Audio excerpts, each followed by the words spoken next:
بسم اللہ الرحمن الرحیم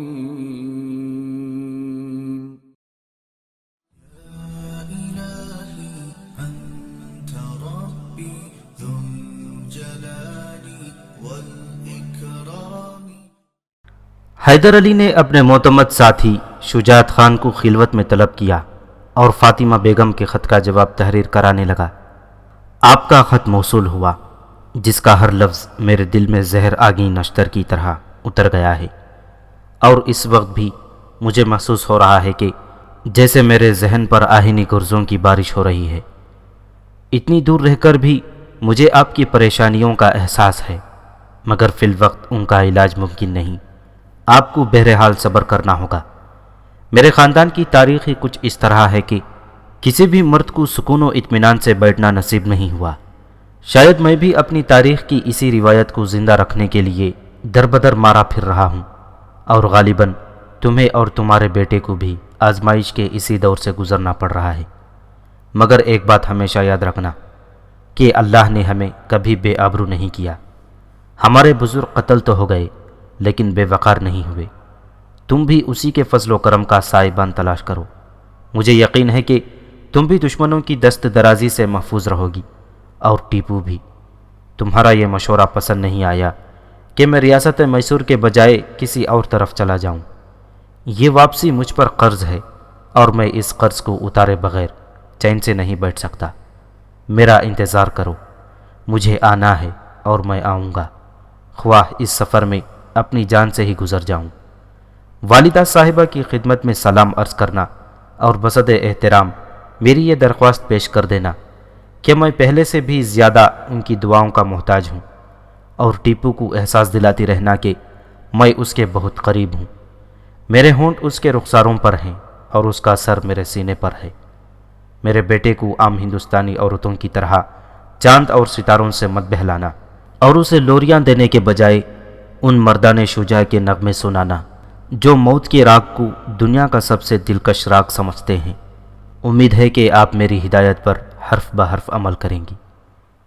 حیدر علی نے شجاعت خان سے یہ خط لکھوا کر سنا اور بڑے تاسف آمیز لہجے میں بولا، ایسے مواقع پر اپنے ان پڑھ ہونے کا شدت سے احساس ہوتا ہے۔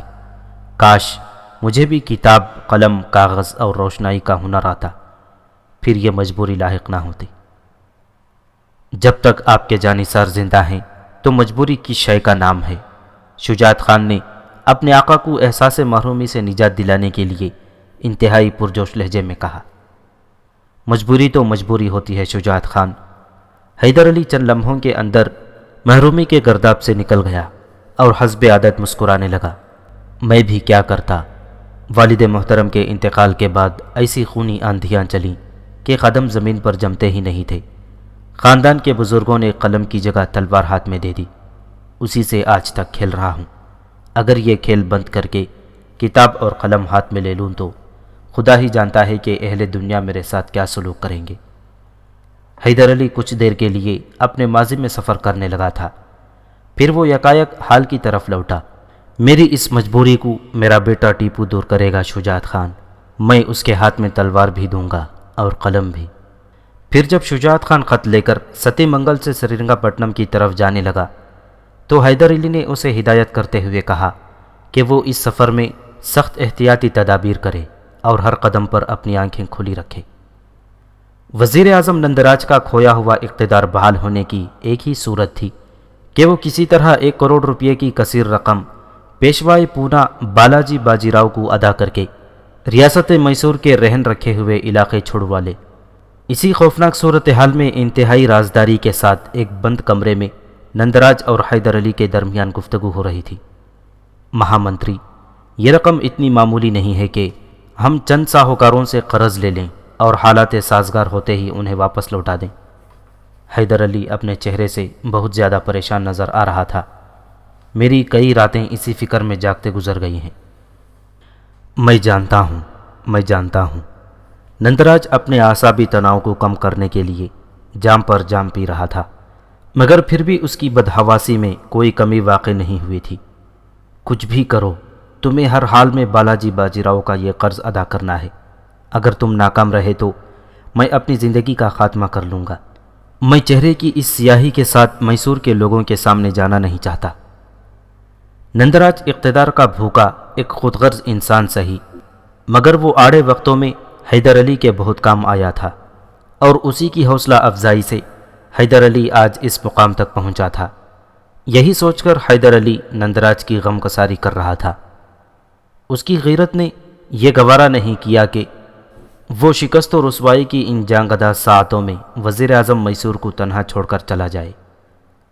آخر مزید راتوں کا خون کرنے کے بعد حیدر علی نے اتنی بڑی رقم کے حصول کے لیے ایک ایسی ترکیب سوچ لی جس پر حیدر علی جیسا شخص ہی عمل کر سکتا تھا۔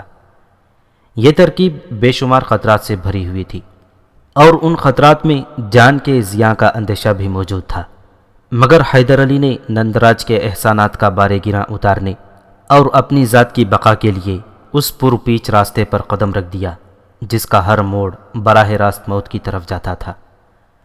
حیدر علی نے ستی منگل کے گرد و نواح کے علاقے کو لوٹنا شروع کر دیا۔ وہ اور اس کے سپاہی رات کے اندھیرے میں آسودہ حال زمینداروں اور جاگیرداروں کی تجوریوں پر حملہ آور ہوتے، اور جس قدر رقم ملتی اسے نندراج کے خزانے میں جمع کرا دیتے۔ اس لوٹ کا خاص پہلو یہ تھا کہ حیدر علی نے انسانی خون کا ایک قطرہ بھی نہیں بہایا۔ وہ زمینداروں سے سخت لہجے میں بات کرتا اور ان کی ساری دولت جبراً چھین لیتا۔ اگر کوئی جاگیردار مزاحمت کرتا تو بس اس قدر مار پیٹ سے کام لیا جاتا کہ وہ حیدر علی کا مطالبہ ماننے پر مجبور ہو جاتا۔ متوسط طبقے کے گھرانوں پر چھاپے مارنے کا انداز بالکل مختلف تھا۔ مجھے اس وقت ایک بڑی رقم کی شدید ضرورت ہے، حیدر علی ان لوگوں سے مخاطب ہو کر کہتا جن کی مالی حالت زیادہ بہتر نہیں تھی۔ میں جانتا ہوں کہ تم کوئی جاگیردار یا زمیندار نہیں ہو، مگر پھر بھی جتنی رقم خوشی سے دے سکتے ہو اس میں پسو پیش نہ کرو۔ اگر موسم سازگار ہو گیا تو میں تمہاری ساری رقم واپس لوٹا دوں گا۔ حیدر علی نے مہاجنوں اور ساہوکاروں کو جی بھر کے لوٹا۔ ان لوگوں کے ساتھ اس کا رویہ بہت سخت تھا۔ حیدر علی کو لوٹ مار کے اس منصوبے پر عمل کرتے ہوئے 1 سال گزر گیا، لیکن 1 کروڑ کی رقم پورے ہونے میں ہی نہیں آتی تھی۔ کبھی کبھی حیدر علی جھنجلا جاتا اور انتہائی تلخ لہجے میں نندراج سے کہنے لگتا، مہامنتری، میں آپ کی خاطر ایک لٹیرا بن کر رہ گیا ہوں۔ اتنی جلدی گھبرا گئے حیدر علی؟ وزیر اعظم میسور انتہائی خوشامدانہ لہجے میں کہتا۔ کیسی گھبراہٹ؟ حیدر علی کے ماتھے پر بل پڑ جاتے۔ میں موت سے پنجہ آزمائی کر سکتا ہوں، مگر کبھی کبھی طاقت کے استعمال سے ڈر لگنے لگتا ہے۔ بس کچھ دن اور۔ نندراج کا انداز گفتگو بھکاریوں جیسا ہوتا۔ میں دن رات رقم کا شمار کرتا رہتا ہوں، 50 لاکھ کے قریب ہو گئے ہیں۔ ہم نے آدھا راستہ طے کر لیا ہے۔ حیدر علی وزیر اعظم کی باتیں سن کر گہری سوچ میں ڈوب جاتا۔ اگر صرف نندراج کا معاملہ ہوتا تو احسانات کا بوجھ اتارنے کے لیے 50 لاکھ کی رقم بہت تھی، لیکن اپنے گھر باعزت واپسی کے لیے ضروری تھا کہ بالاجی باجی راؤ کی باقی رقم بھی جمع کی جائے۔ یہ خیال آتے ہی حیدر علی کے جسم میں آگ سی بھر جاتی، اور پھر وہی آگ اسے سرے شام گھر سے نکلنے پر مجبور کر دیتی۔ اس دوران شجاعت خان کئی بار سرینگا پٹنم جا کر حیدر علی کی والدہ مجیدہ بیگم، بیوی فاطمہ بیگم اور بیٹے ٹیپو سلطان سے مل چکا تھا۔ حالت بدستور تھے۔ راجا کے ملازم دونوں وقت ان لوگوں کو کھانا پہنچا دیا کرتے تھے۔ کچھ نامعلوم مرد اور عورتیں ہر وقت مکان کی نگرانی کرتے رہتے تھے، مگر خوش قسمتی سے اس طویل عرصے میں کوئی ناخوشگوار واقعہ پیش نہیں آیا تھا۔ شجاعت خان حلیہ بدل کر فقیرانہ لباس میں حیدر علی کے گھر والوں سے ملا تھا، اور اس نے اپنے آپ کو ان لوگوں کا رشتہ دار ظاہر کیا تھا۔ جب حیدر علی اس کشاکش میں بہت زیادہ تھک جاتا تو شجاعت خان سے اپنے بیٹے کے بارے میں گفتگو کرنے لگتا۔ تو نے ٹیپو کو دیکھا، وہ کیسا لگتا ہے؟ حیدر علی کے لہجے میں ناقابل بیان حسرت پوشیدہ ہوتی۔ خدا نظر بد سے بچائے، صاحبزادے بہت خوبصورت ہیں، بالکل چاند کا ٹکڑا معلوم ہوتے ہیں۔ شجاعت خان اس طرح ٹیپو کا ذکر کرتا جیسے وہ خود اپنے بچے کی تعریف کر رہا ہو۔ تو نے غلط مثال دی شجاعت خان، حیدر علی مصنوعی غصے کا اظہار کرنے لگتا۔ تیری آنکھیں دھوکہ کھا گئی ہیں۔ ٹیپو تو ایک سورج ہے، بادلوں کی پہنچ سے دور۔ روشن اور چڑھتا ہوا سورج۔ شجاعت خان انتہائی محبت آمیز لہجے میں اپنی غلطی کا اعتراف کر لیتا۔ صاحبزادے اب بولنے بھی لگے ہیں۔ ماشاء اللہ بہت شیریں اور دلکش آواز ہے۔ مجھ سے بار بار پوچھتے ہیں کہ بابا کب آئیں گے۔ حیدر علی فوراً منہ پھیر لیتا اور شجاعت خان کو یہ راز سمجھنے میں دیر نہیں لگتی کہ ایک آہنی اعصاب رکھنے والا باپ بیٹے کی معصوم باتیں سن کر اپنے آنسو چھپانے کی کوشش کر رہا ہے۔ آخر 1 سال کی مزید جد و جہد کے بعد حیدر علی 1 کروڑ روپیہ جمع کرنے میں کامیاب ہو گیا۔ رقم شمار کرتے وقت شدت جذبات سے وزیر اعظم نندراج کے ہاتھ کانپ رہے تھے۔ پھر جب وہ آخری روپیہ بھی گن چکا تو اس نے لرزتی ہوئی آواز میں کہا، حیدر علی، میں زندگی بھر تمہارا یہ احسان نہیں بھولوں گا۔ تم نے میری لاج رکھ لی۔ آپ کے احسانات کا مجھے بہت پاس رہتا تھا مہا منتری۔ حیدر علی بھی اس موقع پر جذباتی نظر آ رہا تھا۔ خدا کا شکر ہے کہ میں نے اپنی زندگی میں یہ قرض ادا کر دیا ہے۔ میرا احسان ہی کیا تھا حیدر علی۔ خوشی کی زیادتی سے نندراج کی سانس پھولنے لگی تھی۔ وہ تو ایک معمولی سی ملازمت تھی، مگر جواباً تم نے جو کچھ کیا ہے وہ اس سے کہیں زیادہ ہے، میرے تصور اور اندازے سے بھی زیادہ۔ اگر میرا وہ احسان قرض تھا تو تم نے سود در سود سے بھی زیادہ ادا کر دیا۔ نندراج بار بار چاندی کے روپیوں سے بھری ہوئی ان بوریوں کو دیکھ رہا تھا جو اس کے سامنے رکھی ہوئی تھیں۔ ہم مسلمان ہیں مہا منتری، حیدر علی نے نسبتاً اونچی آواز میں کہا۔ ہمارے مذہب میں احسان چھوٹا ہو یا بڑا، بہرحال احسان ہوتا ہے، اور احسان کا بدلہ سوائے احسان کے کچھ نہیں ہوتا۔ مجھے معلوم ہے، نندراج نے ممنونیت کے لہجے میں کہا۔ آپ کو معلوم ہی تو نہیں مہا منتری۔ حیدر علی کا لہجہ اداس بھی تھا اور شکایت آمیز بھی۔ اگر معلوم ہوتا تو اہل میسور یہ کیوں کہتے کہ حیدر علی غدار تھا اور آزمائش کے وقت ریاست کو دشمنوں کے رحم و کرم پر چھوڑ کر چلا گیا۔ دیوتاؤں کی قسم، میں اس الزام سے بری الذمہ ہوں، نندراج نے بے اختیار کہا۔ مجھے تمہارے زخم کی سوزش کا خوب اندازہ ہے کہ میں بہت جلد اس کا انتقال کر دوں گا۔ مجھے سری رنگا پٹنم پہنچنے دو، سب کچھ ٹھیک ہو جائے گا۔ اور پھر کچھ دنوں بعد ہی نندراج نے 1 کروڑ روپیے گھوڑوں اور خچروں پر لاد کر سری رنگا پٹنم روانہ کر دیے۔ راجا کرشنا نے وہ رقم مرہٹوں کو ادا کرنے کے بجائے سرکاری خزانے میں جمع کر دی اور خاموشی سے وقت کی نئی کروٹ کا انتظار کرنے لگا۔ نندراج کے اس عمل سے وزیروں میں ناقابل بیان خوشی کی لہر دوڑ گئی، جیسے وہ مرنے کے بعد دوبارہ زندہ ہو گئے ہوں، اور وہ نئے انداز سے وزیر اعظم کے استقبال کی تیاریوں میں مصروف تھے۔ دوسری طرف رانیوں میں کھلبلی مچ گئی تھی۔ وہ بار بار کھنڈے راؤ سے مشورے کر رہی تھیں کہ اب کیا ہوگا۔ کھنڈے راؤ بے عقل عورتوں کو بڑے ریاکارانہ انداز میں جھوٹی تسلیاں دے رہا تھا۔ ابھی میری کمان میں بہت سے تیر باقی ہیں۔ فی الحال حیدر علی کی ماں، بیوی اور بچے اس کے پرانے مکان میں منتقل کر دیا جائے۔ اگر حیدر علی کو یہ راز معلوم ہو گیا کہ میں نے اس کے گھر والوں کے ساتھ یہ جارحانہ سلوک کیا تھا۔ رانی کانتا تنہائی میں کھنڈے راؤ کے سینے پر سر رکھے کسی سہمی ہوئی بچے کی طرح سوال کر رہی تھی۔ کھنڈے راؤ کے ہونٹوں پر ایک فریب کار مسکراہٹ ابھر آئی۔ حیدر علی کو کون بتائے گا کہ اس کی غیر موجودگی میں اس کے گھر والوں پر کیا گزری ہے؟ میرے مہرے اتنے کمزور نہیں، اگر کسی نے زبان کھولی تو اس کی چتا کو آگ لگانے والا بھی کوئی نہیں ہوگا۔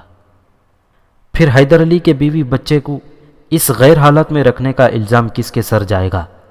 رانی کانتا کھنڈے راؤ کے باتوں سے مطمئن نہیں ہوئی تھی۔ راجا کرشنا کے سر۔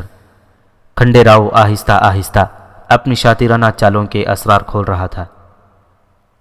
اور اگر راجا نے انکار کر دیا؟ رانی کانتا کے دلکش چہرے پر خوف و ہراس کے گہرے سائے لرز رہے تھے۔ تم نہیں جانتے پران کہ حیدر علی کیسا جلاد آدمی ہے۔ مجھے اس کی واپسی کا سن کر بہت ڈر لگ رہا ہے۔ میں نے بہت پرارتھنا کی تھی کہ وہ کسی جنگ میں مارا جائے، مگر دیوتاؤں نے میری ایک بھی نہیں سنی۔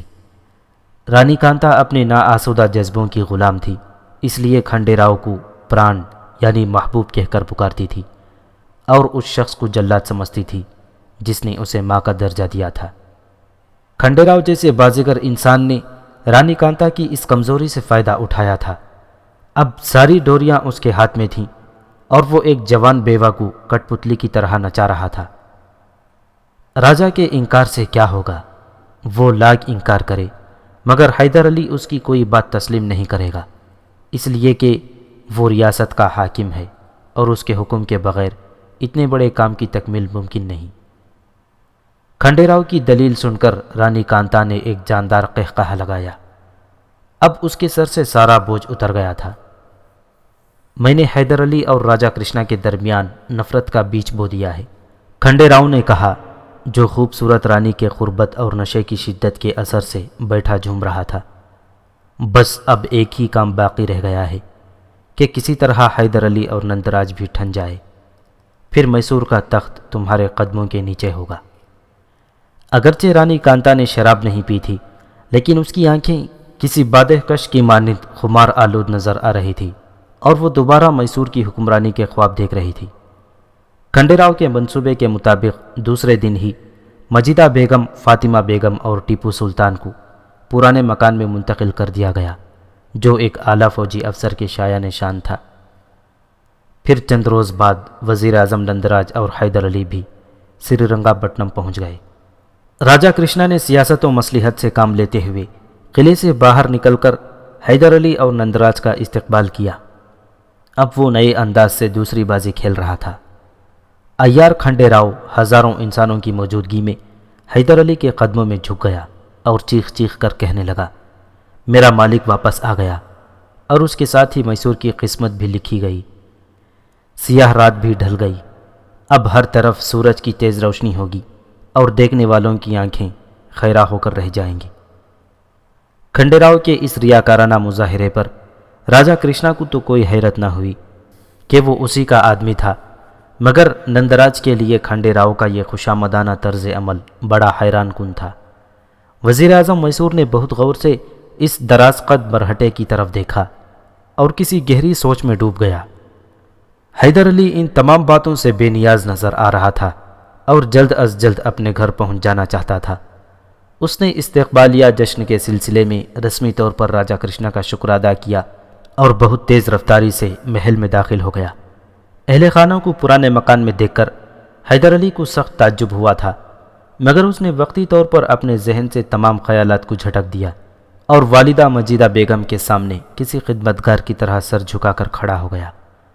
حیدر علی اپنی والدہ کا اس قدر احترام کرتا تھا کہ لوگ اس کی مثال پیش کیا کرتے تھے۔ مجیدہ بیگم نے زارو قطار روتے ہوئے بیٹے کی پیشانی کو بوسہ دیا اور ٹیپو کی طرف اشارہ کیا، جو بڑی حیرت سے حیدر علی کی طرف دیکھ رہا تھا۔ سپاہی، تم کیسے ہو؟ حیدر علی اپنے 4 سالہ بیٹے ٹیپو سے مخاطب ہوا تو شدت جذبات سے اس کی آواز لرز رہی تھی۔ آپ کون ہیں؟ ٹیپو کا لہجہ بہت شیرین تھا، مگر آنکھوں سے حیرت اور اجنبیت کا تاثر نمایاں تھا۔ سپاہی، میں تمہارا بابا ہوں۔ حیدر علی نے جھک کر ٹیپو کو آغوش میں لے لیا۔ وہ شروع ہی سے اپنے بیٹے کو سپاہی کہہ کر مخاطب کیا کرتا تھا۔ میرے بابا تو دشمنوں سے جنگ کرنے بہت دور گئے ہوئے ہیں، ٹیپو نے رک رک کر کہا۔ اس کی آنکھیں مستقل حیدر علی کے چہرے پر مرکوز تھیں۔ حیدر علی نے فاطمہ بیگم کی طرف دیکھا، جس کی آنکھوں سے بھی آنسو بہہ رہے تھے۔ صاحب، آپ اس وقت گھر سے نکلے جب ٹیپو 1 سال کا تھا۔ رقت کے سبب فاطمہ بیگم کو بات کرنے میں بہت زیادہ دشواری پیش آ رہی تھی۔ 3 سال بعد گھر لوٹے ہیں، آپ نے وقت کا شمار نہیں کیا تھا۔ بیگم، سچ کہا آپ نے، فاصلے انسانی خد و خال کو صرف دھندلا ہی نہیں کرتے، مٹا بھی دیتے ہیں۔ اس جذباتی فضا نے حیدر علی کو بھی رلا دیا۔ والد صاحب جب مجھ سے بچھڑے تھے تو میری عمر 5 سال تھی۔ مجھے ان کے چہرے کے نقش و نگار آج بھی یاد ہیں، مگر وہ گھر سے نکلے تو لوٹ کر نہیں آئے۔ یہ بھی ممکن تھا کہ ٹیپو زندگی بھر اپنے بابا کو یاد کرتا رہتا اور مجبور بابا وقت کے غبار میں ہمیشہ کے لیے گم ہو جاتا، مگر اللہ نے تم لوگوں کی دعائیں سن لیں۔ میں جانتا ہوں کہ یتیمی کسے کہتے ہیں، خدا میرے دشمنوں کو بھی یہ دن نہ دکھائے۔ پھر جب آہستہ آہستہ جذبات کا چڑھا ہوا سیلاب اتر گیا تو حیدر علی نے اپنی والدہ مجیدہ بیگم سے ان کی دربدری کے بارے میں پوچھا۔ جواباً مجیدہ بیگم اس سے زیادہ کچھ نہ بتا سکیں کہ وہ نقاب پوش سپاہی تھے جو ہر وقت ان کی نگرانی کرتے رہتے تھے۔ حیدر علی سمجھ گیا کہ اس کے خلاف منظم سازش کی گئی تھی اور اصل مجرم دبیس پردوں کے پیچھے حرکت کر رہے ہیں۔ آپ لوگ کسی قریبی شخص سے بھی اس واقعے کا ذکر نہ کریں۔ حیدر علی نے اپنے اہل خانہ کو ہدایت کی۔ مجھے کسی نئے طوفان کے آثار نظر آ رہے ہیں۔ حیدر علی کے سری رنگا پٹنم پہنچنے کے دوسرے دن ہی راجہ کرشنا نے ایک بہت بڑی سرکاری تقریب کا اہتمام کیا۔ جب سارے درباری اور معززین شہر جمع ہو گئے تو راجہ میسور نے حیدر علی کی خدمات کو خراج تحسین پیش کرتے ہوئے کہا، مجھے فخر ہے کہ میری ریاست میں اس جیسا جانباز موجود ہے۔ اگر وہ نہ ہوتا تو سری رنگا پٹنم بھی نہ ہوتا، یہاں تک کہ میرے خاندان کا بھی نام و نشان مٹ جاتا۔ یہ حیدر علی کے طاقتور بازوؤں کا ہی کمال ہے کہ وہ ڈوبتی ہوئی نیا کا کھیون ہار بنا اور اسے کھینچ کر کنارے تک لے آیا۔ میں حیدر علی کی بہادری کو پرنام کرتا ہوں اور اسے ہاردک شردھا یعنی دلی عقیدت کے جذبات پیش کرتا ہوں۔ راجہ کرشنا کے دائیں ہاتھ پر وزیر اعظم نندراج کی نشست تھی اور بائیں ہاتھ پر حیدر علی بیٹھا تھا۔ مختصر سے وقفہ سکوت کے بعد راجہ کرشنا نے حیدر علی کو فتح حیدر بہادر کا خطاب دیتے ہوئے اسے میسور کا سپہ سالار مقرر کر دیا۔ آج سے حیدر علی ہی مرہٹوں سے گفتگو کرنے کا مجاز ہوگا۔ حیدر علی کے سالار افواج مقرر ہونے پر نندراج نے بے حد خوشی کا اظہار کیا تھا کہ اس طرح اس کا ایک معتمد زیادہ طاقتور ہو گیا تھا۔ مگر جب راجہ کرشنا نے مرہٹوں کے حوالے سے مذاکرات کے تمام اختیارات حیدر علی کو سونپ دیے تو اس کے چہرے کا رنگ بدل گیا۔ حیدر علی نے اپنی نشست پر کھڑے ہو کر راجہ کرشنا کو سلامی پیش کی اور بہترین الفاظ میں اس کی نوازشات کا شکریہ ادا کیا۔ جواباً والی میسور بھی کھڑا ہو گیا اور اس نے اپنے ہاتھوں سے سونے کا ایک ہار حیدر علی کو پہنایا جس میں قیمتی ہیرے جگمگا رہے تھے۔ اس تقریب کے موقع پر سرکاری زنان خانے میں حیدر علی کی والدہ مجیدہ بیگم اور بیوی فاطمہ بیگم بھی موجود تھیں۔ رانی لکشمما رانی دیواجی منی نے ان دونوں کو بھی سونے کے ہار پہنائے۔ رانی کانتا حیدر علی کی اس ترقی کو برداشت نہ کر سکی اور اس کے سینے میں حسد کے انگارے دہکنے لگے۔ سپہ سالار کا عہدہ سنبھالتے ہی حیدر علی سب سے پہلے بیٹے کی تعلیم و تربیت کی طرف متوجہ ہوا۔ ٹیپو اب 4 سال کا ہو گیا تھا۔ اس وقت سری رنگا پٹنم میں سید اکرام بخاری کے فضل و کمال کی دھوم تھی۔ سید موصوف کا پورا خاندان دہلی میں آباد تھا۔ شاہان مغلیہ اس خاندان کا بہت احترام کرتے تھے۔ علمی اور مذہبی خدمات کے سلسلے میں مغل حکمرانوں نے سید اکرام بخاری کے بزرگوں کو بڑی بڑی جاگیریں بطور نظر پیش کی تھیں، مگر سید صاحب سارے عیش و آرام کو چھوڑ کر ریاست میسور میں مستقل طور پر مقیم تھے اور برسوں سے تبلیغ کا فریضہ انجام دے رہے تھے۔ سید صاحب نے سری رنگا پٹنم میں اپنا ایک مدرسہ بھی قائم کیا تھا، مگر وہ چند مخصوص بچوں کو ہی درس دیا کرتے تھے۔ حیدر علی نے اپنے معتمد شجاعت خان کے ذریعے سید اکرام بخاری کی خدمت میں یہ پیغام بھیجا کہ وہ ٹیپو سلطان کی تعلیم و تربیت کے لیے محل تشریف لے آیا کریں۔ حیدر علی کا پیغام سن کر سید صاحب غضبناک ہو گئے۔ ضرورت مند وہ ہے یا میں؟ علم اس طرح حاصل نہیں کیا جاتا، وہ میرے در پر سوالی بن کر کیوں آیا ہے؟ شجاعت خان لرز کر رہ گیا۔ اس نے ایسا باجبروت انسان آج تک نہیں دیکھا تھا۔ سید چٹائی کے فرش پر بیٹھے تھے، مگر لہجے میں شہنشاہوں سے زیادہ روب و جلال تھا۔ شجاعت خان نے واپس جا کر یہ سارا واقعہ سنایا تو حیدر علی خود حاضر خدمت ہوا۔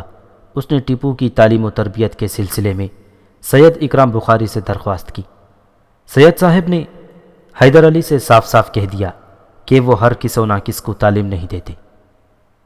پہلے میں دیکھوں گا کہ تیرا بچہ علم کی امانت کا بوجھ اٹھانے کے قابل بھی ہے یا نہیں۔ حیدر علی دوسرے دن ٹیپو سلطان کو لے کر سید اکرام بخاری کی درسگاہ میں پہنچا۔ سید صاحب بہت دیر تک ٹیپو کے معصوم اور نازک چہرے کو دیکھتے رہے، پھر بے اختیار اسے اپنے گلے سے لگا لیا۔ ہاں، میں اس پر اپنا خون جگر صرف کروں گا، یہ میرے علم کا بارے گراں اٹھا لے گا۔ سید صاحب نے دوران گفتگو کئی بار بڑے والہانہ انداز میں ٹیپو کو پیار کیا۔ یہ وہی بچہ ہے جسے میں برسوں سے ڈھونڈ رہا ہوں۔ آپ کسے ڈھونڈ رہے تھے؟ حیدر علی نے تعجب سے پوچھا۔ یہ تیرے سمجھنے کی باتیں نہیں ہیں، سید صاحب نے اسی قلندرانہ شان کے ساتھ جواب دیا۔ ان قریب ساری دنیا جان لے گی کہ میں کسے ڈھونڈ رہا تھا۔ ٹیپو کو سید اکرم بخاری کے مکتب میں داخل کرانے کے بعد حیدر علی نے اپنی بیوی فاطمہ بیگم سے کہا، میں نہیں جانتا کہ آنے والا دن میدان جنگ میں گزرے گا یا قبر میں کٹے گا۔ شوہر کی بات سن کر فاطمہ بیگم پریشان نظر آنے لگیں تو حیدر علی نے انہیں ٹوک دیا، تم ایک مرد جانباز کی شریک حیات ہو، میں اپنے ذاتی مسائل بیان کر کے تمہیں الجھانا نہیں چاہتا۔ تمہاری سب سے بڑی ذمہ داری یہ ہے کہ اپنے بچے کی نگہداشت پر پوری توجہ دو۔ خوش قسمتی سے ٹیپو کو سید صاحب جیسا کامل استاد میسر آ گیا ہے، اسے اس کی درسگاہ سے کبھی الگ نہ کرنا، اور خود بھی سید صاحب کی خدمت میں حاضر ہوتی رہنا۔ تم انہیں اپنے ماں باپ سے بھی زیادہ شفیق و مہربان پاؤ گی۔ اس مختصر گفتگو کے بعد حیدر علی نے بیوی کو اپنے کمرے سے رخصت کر دیا اور پوری رات اس طرح ٹہلتا رہا جیسے اسے کوئی سنگین مسئلہ درپیش ہو۔ پھر صبح ہوتے ہی حیدر علی نے اپنی فوج کو سری رنگا پٹنم کے حدود سے نکل کر سیرا کے صوبے دار گوپال راؤ پر حملہ کرنے کا حکم دیا۔ یہ بڑا عجیب فیصلہ تھا۔ راجہ کرشنا نے حیدر علی کو مرہٹوں سے سیاسی معاملات طے کرنے کا اختیار ضرور دیا تھا، مگر کسی کو یہ امید نہیں تھی کہ حیدر علی مذاکرات کے بجائے جنگ کا انتخاب کرے گا۔ فوج کی روانگی کے وقت راجہ تو خاموش رہا، مگر وزیر اعظم نندراج کسی قدر ناگوار لہجے میں بول اٹھا، تم نے مجھ سے مشورہ کرنے کی ضرورت محسوس نہیں کی؟ میرے پاس وقت بہت کم ہے، حیدر علی نے اپنے گھوڑے کی طرف بڑھتے ہوئے کہا۔ مہامنتری اطمینان رکھیں کہ میں آپ کے مفادات کے خلاف کوئی کام نہیں کر رہا ہوں۔ یہ کہہ کر حیدر علی گھوڑے کی پشت پر سوار ہو گیا اور نندراج پریشان نظروں سے اٹھتے ہوئے غبار کو دیکھنے لگا۔ حیدر علی کی آمد کی خبر سن کر مراٹھا فوج بھی سری رنگا پٹنم کی طرف بڑھی۔ میسور کے برق رفتار سپاہیوں نے گوپال راؤ کو نصف فاصلہ طے کرنے نہیں دیا، یہاں تک کہ دونوں فوجیں چنپٹن کے مقام پر پہنچ کر خیمہ زن ہو گئیں۔ اسی رات حیدر علی کے لشکر نے ایک خوفناک شب خون مارا۔ مراٹھا فوج اپنا سارا ساز و سامان اور بہت سی لاشیں چھوڑ کر بھاگ کھڑی ہوئی۔ بالآخر چنپٹن کی شکست نے گوپال راؤ کو مجبور کر دیا کہ وہ ریاست میسور کے تمام علاقے خالی کر کے سیرا کی طرف لوٹ جائے۔ حیدر علی کا یہ دوسرا بڑا کارنامہ تھا جس کے باعث پورے میسور پر اس کی ہیبت چھا گئی۔ والی میسور اسی موقع کی تلاش میں تھا۔ راجہ کھنڈے راؤ اور رانیوں کے درمیان خفیہ مشورے ہو گئے۔ ان سب کے نزدیک نندراج اور دوسرے وزیروں سے نجات حاصل کرنے کا یہی موسم تھا۔ آخر ایار کھنڈے راؤ نے ایک ایسی ترکیب ڈھونڈ نکالی جو نندراج کے اقتدار کے خاتمے کا سبب بن گئی۔ کھنڈے راؤ پونا کے دربار میں ایک طویل عرصہ گزار چکا تھا، اس لیے حکومت کے بہت سے رازوں سے واقف تھا۔ اس نے ایک ماہر کاریگر سے پیشوا بالاجی باجی راؤ کی مہر بنوائی، پھر مرہٹی زبان میں راجہ کرشنا کے نام ایک فرمان تحریر کیا۔ گوپال راؤ میرے ہی حکم پر میسور کے تمام علاقے خالی کر کے سیرا کی طرف واپس لوٹ گیا ہے۔ اگر تم اپنی سلامتی چاہتے ہو تو نندراج اور دوسرے وزیروں کو فوری طور پر برطرف کر دو۔ نافرمانی کی صورت میں سری رنگا پٹنم میری پہنچ سے زیادہ دور نہیں ہے۔ پیشوائے پونا بالاجی باجی راؤ کا جعلی خط لے کر کھنڈے راؤ حیدر علی کے پاس پہنچا۔ حیدر علی نے کئی بار اس خط کے ایک ایک حرف کو سنا اور پھر پونا کی سرکاری دستاویز کے ساتھ تنہائی میں نندراج سے ملا۔ وزیر اعظم میسور کو پہلے تو اس بات پر یقین ہی نہ آیا، مگر جب خود اس نے بالاجی باجی راؤ کا حکم نامہ پڑھا تو سر سے پاؤں تک پسینے میں نہا گیا۔ آپ مطمئن ہو کر اپنی جاگیر پر چلے جائیں، حیدر علی نے نندراج کو مخلصانہ مشورہ دیتے ہوئے کہا۔ میں آپ کی جان و مال اور عزت و آبرو کی ضمانت دیتا ہوں۔ اس وقت میسور کو بچانے کی یہی ایک صورت ہے کہ آپ استعفیٰ دے دیں۔ حالات سازگار ہوتے ہی دوبارہ آپ کو وزارت عظمیٰ کا منصب پیش کر دیا جائے گا۔ مجبوراً مہامنتری نندراج، اس کے چھوٹے بھائی دیوراج اور دوسرے منتریوں نے اپنے اپنے استعفے پیش کر دیے۔ اور حیدر علی نے ان سب سے اسناد وزارت لے کر راجا کرشنا کے حوالے کر دیے۔ جس روز نندراج ستی منگل کی طرف روانہ ہوا، اسی رات راجا کرشنا نے کھنڈے راؤ اور اپنے چند خاص مصاحبوں کے ساتھ سری رنگناتھ کے مندر میں بڑا ہنگامہ خیز جشن منایا۔ یہ سری رنگا پٹنم کا سب سے بڑا مندر تھا اور اسی مندر کے طویل و عریض تہخانے میں راجا کرشنا اپنے خفیہ منصوبے بنایا کرتا تھا۔ میسور کی رعایا اسے ایک ہمدرد اور نیک دل حکمران کی حیثیت سے جانتی تھی، مگر درپردہ وہ انتہائی ظالم اور اوباش انسان تھا۔ اس نے مندر کے شریف النفس پجاری سوامی دیانند کو قتل کرا کے میسور کے ایک شعبدہ باز بھیرو مل کو اس اعلیٰ منصب پر پہنچایا تھا۔ بڑے پجاری کی جگہ حاصل کرتے ہی بھیرو مل نے راجا کرشنا کے حکم پر مندر سے ملحق کئی سرنگیں اور تہخانے تعمیر کرائے تھے کہ اگر کبھی حکمران خاندان پر برا وقت پڑ جائے تو زیر زمین پناہ گاہوں کو استعمال کر کے دشمنوں سے محفوظ رکھا جا سکے۔ ان تہخانوں میں ایک خاص کمرہ راجا کرشنا کے لیے وقف تھا۔ دوہری شخصیت رکھنے والا میسور کا یہ حکمران اکثر راتوں کو اسی کمرے میں داد عیش دیا کرتا تھا۔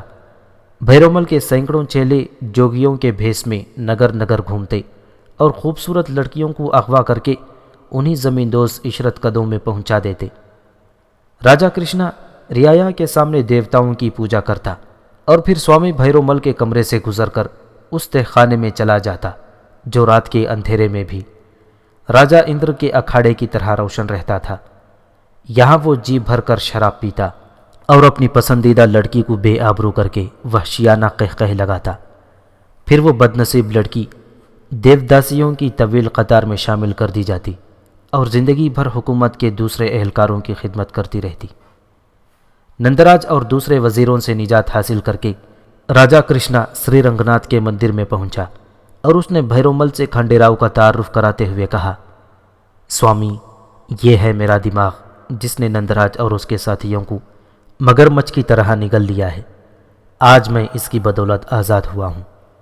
راجا نے بڑے بے تکلفانہ انداز میں کھنڈے راؤ کے کندھے پر ہاتھ رکھا۔ آج تو اس کی سیوا کر، اب یہی میرا دایاں بازو ہے۔ راجا کا اشارہ پاتے ہی سیمتن اور نوخیز رقاصاؤں کے گھنگروؤں کی جھنکار سے پورا تہخانہ گونج اٹھا۔ پھر جب آدھی رات کے قریب ہنگامہ ناؤ نوش سرد ہوا تو میسور کے حکمران نے بڑے حیرت زدہ لہجے میں کہا، کھنڈے راؤ، ابھی میں آزاد کب ہوا ہوں؟ پہلے نندراج کا غلام تھا، اب ہندو مذہب کے دشمن کا غلام ہوں۔ راجا کرشنا کا اشارہ حیدر علی کی طرف تھا۔ نندراج کو تو یہ سمجھو کہ زندہ چھوڑ دیا ہے کہ وہ بہرحال اپنا ہم مذہب ہے۔ ایکائک نفرت و غضب کے آگ سے کھنڈے راؤ کا چہرہ جلنے لگا، مگر حیدر علی کو اس دنیا میں کہیں پناہ نہیں ملے گی۔ میں اس کا سر کاٹ کر دیوی کی بھینٹ چڑھا دوں گا۔ شیواجی کے جاہ و جلال کی قسم، اورنگزیب کی پوری قوم سے مرہٹوں کی توہین کا انتقام لوں گا۔ یہ کہہ کر کھنڈے راؤ اپنے دائیں جانب جھکا اور اس نے راجا کرشنا سے سرگوشی کرتے ہوئے کچھ کہا۔ چند لمحوں کے لیے راجا کے چہرے پر خوشی کے آثار نمایاں ہوئے، مگر پھر اچانک اس کی آنکھوں سے خوف کا رنگ جھلکنے لگا۔ سوامی بھیرومل بھی اپنا خاص آدمی ہے، اس کے سامنے پردہ داری کی ضرورت نہیں۔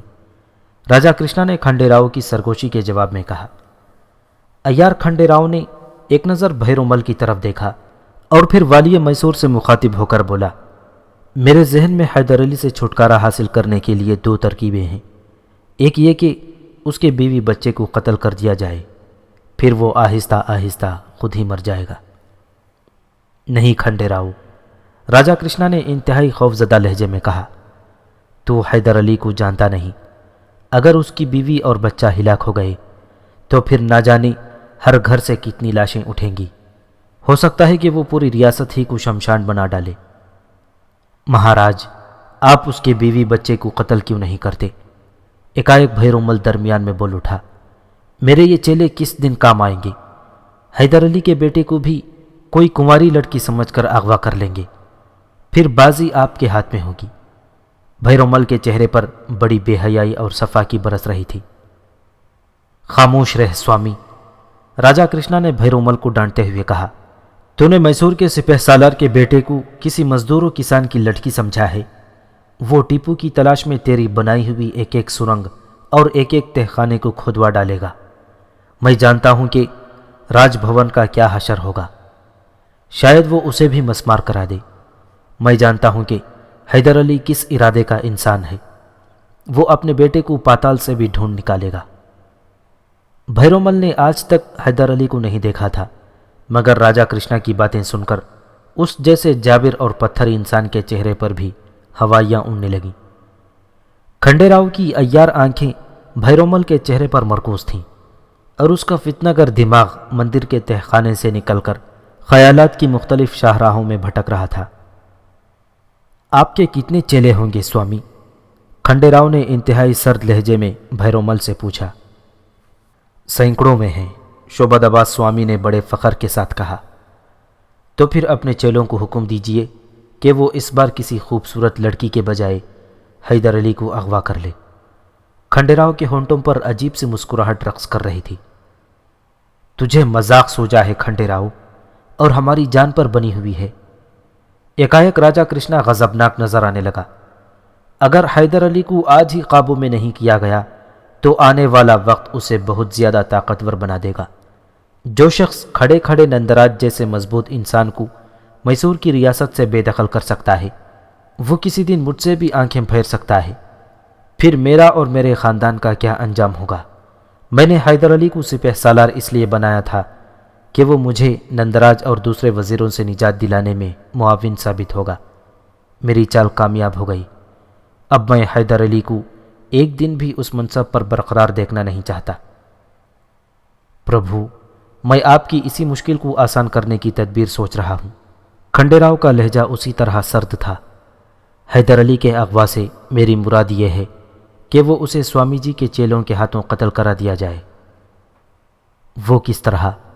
راجا کرشنا پر وحشت طاری ہو گئی۔ کہیں تو پاگل تو نہیں ہو گیا ہے کھنڈے راؤ؟ مہاراج، دیوالی کا تیوہار قریب ہے۔ کھنڈے راؤ نے اپنے خوفناک منصوبے کی تفصیل بیان کرتے ہوئے کہا۔ میسور کے قانون کے مطابق ریاست کا سپہ سالار بھی ان مذہبی تقریبات کی شرکت کا پابند ہوتا ہے۔ پھر جیسے ہی حیدر علی یہاں پہنچے گا، سوامی جی کے چیلے مندر کی طرف سے تقسیم کیا جانے والا پرشاد اسے پیش کریں گے۔ حیدر علی کسی حجت کے بغیر اس مٹھائی کو اپنے حلق سے اتار لے گا اور پھر چند لمحوں میں ہمیشہ کے لیے گہری نیند سو جائے گا۔ راجا کرشنا نے چونک کر کھنڈے راؤ کی طرف دیکھا۔ اگر کسی وجہ سے یہ تدبیر ناکام ہو گئی اور حیدر علی نے زہر آلود مٹھائی کھانے سے انکار کر دیا تو سوامی جی کے تمام چیلے بظاہر جوگیوں کے لباس میں ہوں گے۔ ان سب کو شمشیروں اور خنجروں سے مسلح کر دیا جائے گا۔ کھنڈے راؤ بڑے اطمینان سے ٹہر ٹہر کر بول رہا تھا، جیسے یہ کسی طاقتور شخص کو قتل کرنے کے بجائے اسے محبت و عقیدت کے ہار پہنانے کی تقریب ہو۔ سوامی جی کے چیلے اگر حیدر علی کو زہر دینے میں ناکام ہوئے تو وہ ایک لمحہ ضائع کیے بغیر اس پر حملہ کر دیں گے اور پھر سارا کھیل ختم ہو جائے گا۔ وہ میسوری افواج کا سپہ سالار ہے کھنڈے راؤ، کوئی تنہا سپاہی نہیں۔ راجا کرشنا نے کچھ سوچتے ہوئے کہا۔ وہ دیوالی کی مذہبی تقریبات میں شرکت کرنے کے لیے پوری فوج کو تو لے کر نہیں آئے گا۔ کھنڈے راؤ نے والی میسور کے خوف اور اندیشوں کو دور کرنے کے لیے ایک مضبوط دلیل پیش کرتے ہوئے کہا۔ زیادہ سے زیادہ چند سپاہی اس کے ہمراہ ہوں گے اور سوامی جی کے چیلے بڑی آسانی کے ساتھ ان فوجیوں کو سپہ سالار سے دور کر دیں گے۔ میں تیری ذہانت کی تعریف شروع ہی سے کرتا رہا ہوں کھنڈے راؤ۔ اب راجا کرشنا مطمئن نظر آنے لگا تھا۔ تیرا منصوبہ تو مکمل ہے، مگر پھر بھی ہمیں سارے امکانات پر غور کر لینا چاہیے۔ بالفرض حیدر علی اس حملے سے زندہ بچ گیا تو وہ اپنے خلاف کی جانے والی سازش کی تحقیق ضرور کرائے گا۔ پھر ہم اسے کیا جواب دیں گے کہ حملہ آور کون تھے؟ پہلے تو حیدر علی بچے گا نہیں، اور اگر بچ گیا تو کہہ دیا جائے گا کہ یہ نندراج کے آدمیوں کا کام ہے۔ کھنڈے راؤ کا ذہن بہت دور تک سوچ رہا تھا۔ حیدر علی نے براہ راست وزیر اعظم کو اس کے عہدے سے الگ کیا ہے، اس لیے نندراج کی دشمنی اور انتقام کی بات بہت زیادہ منطقی ثابت ہوگی۔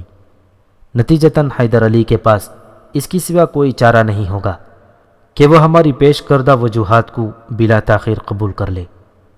راجا کرشنا اپنی آنکھوں میں خود مختاری اور آزادی کے خواب سجا کر محل کی طرف لوٹ گیا۔